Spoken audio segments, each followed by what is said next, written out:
Hello बच्चों आपका हमारे यूट्यूब चैनल दीपक सर क्लासेस में स्वागत है। बच्चों आज की क्लास में एक्सरसाइज 8.2 का क्वेश्चन नंबर 3 एंड 4 करेंगे। ठीक है, क्वेश्चन नंबर 3 को एक बार रीड करो, है ना। क्वेश्चन नंबर 3 को जब रीड कर लिया हो तो हम अब करते हैं। ठीक है, आपको ए और बी निकालना है। ठीक है, चलो निकालते हैं। वो कैसे करना है समझना। ऐसा ऐसा कुछ दिया है और ऐसा कुछ दिया है। ठीक है, और ए और बी की वैल्यू फाइंड आउट करनी है। देखो इधर 10 लिखा है ना, 10 a+b, तो ऐसा सोचना है कि 10 में किसकी वैल्यू होती है, तो 10 60 होता है। ठीक, ऐसे ट्रिग्नोमेट्री में नहीं काटते हैं, इक्वल टू में वैसे वेरिएबल होता कट जाता, तो यहाँ पे काटना नहीं है। ठीक है, तो डायरेक्ट ऐसे लिख दोगे a+b = 60, क्योंकि ये ट्रिग्नोमेट्री है इसलिए। ठीक है, बाकी 11th वगैरह में और डिटेल में जानोगे क्या वजह रही इसको ना काटने की। ठीक है, अच्छा वैसे ही अब इस वाली को भी लिखता हूँ।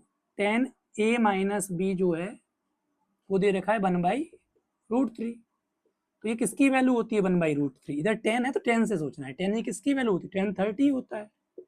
ठीक, समझ में आ रहा है। अब मतलब 10 से 10 कट जाएगा बट दिखाना नहीं है काट के। ठीक है, तो अब इधर आ जाओ, तो 10 सॉरी a - b = 30 डिग्री, जो कि हमारी सेकेंड इक्वेशन होगी।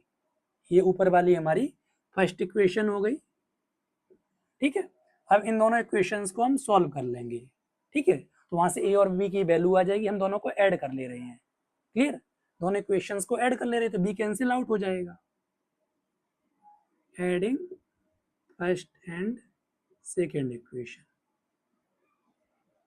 ठीक, तो a+b जो है 60 है, a - b 30 है, इनको ऐड करेंगे, ये कैंसिल आउट हो जाएगा।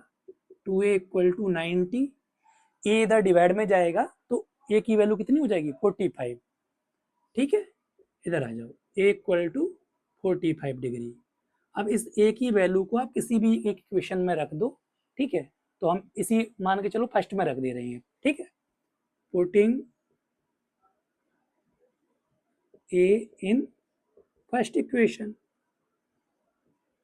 जब ए की वैल्यू इसमें रखोगे तो 60 मतलब सॉरी 45 + b = 60।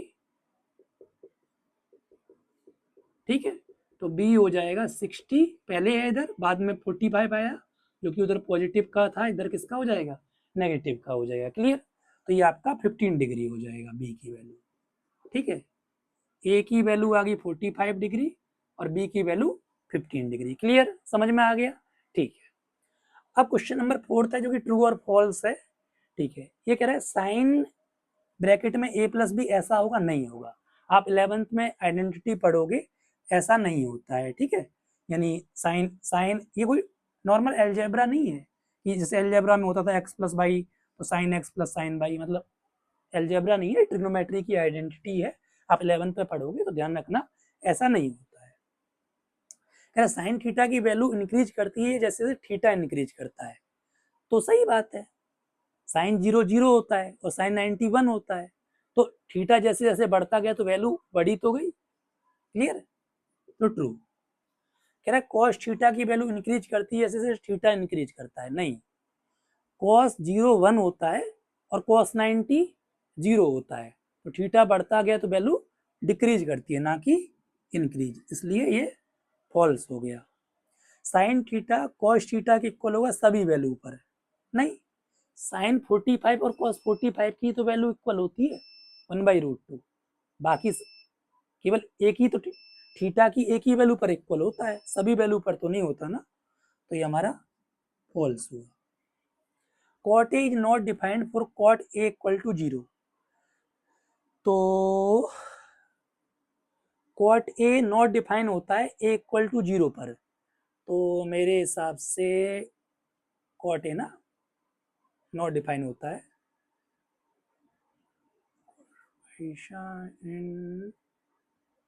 हाँ नॉट डिफाइन होता है, कॉट ए नॉट डिफाइन होता है 0 डिग्री पर।